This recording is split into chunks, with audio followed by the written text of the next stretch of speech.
Au milieu de la foule, les ambulances se feraient un chemin.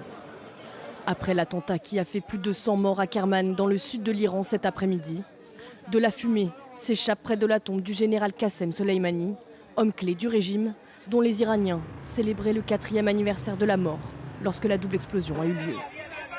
Plus de 100 morts et près de 200 blessés qui affluent à l'hôpital. Selon l'agence iranienne Tasnim, les explosions auraient été provoquées par des bombes dissimulées dans 2 sacs à 10 minutes d'intervalle. L'attaque n'a pas encore été revendiquée. Il y a 2 possibilités, soit que ce soit l'opposition iranienne qui est très forte et qui est habituée à faire de ce genre d'opération. La deuxième possibilité, c'est Israël, ou bien les deux en même temps. Au lendemain de l'élimination du numéro 2 du Hamas à Beyrouth, cet attentat survient dans un contexte régional très tendu, faisant craindre une escalade militaire. Dans un message envoyé à son homologue iranien Ebrahim Raïssi et à l'ayatollah Ali Khamenei, Vladimir Poutine a condamné l'attaque. L'assassinat de personnes pacifiques visant un cimetière est choquant par sa cruauté et son cynisme. Nous condamnons fermement le terrorisme sous toutes ses formes.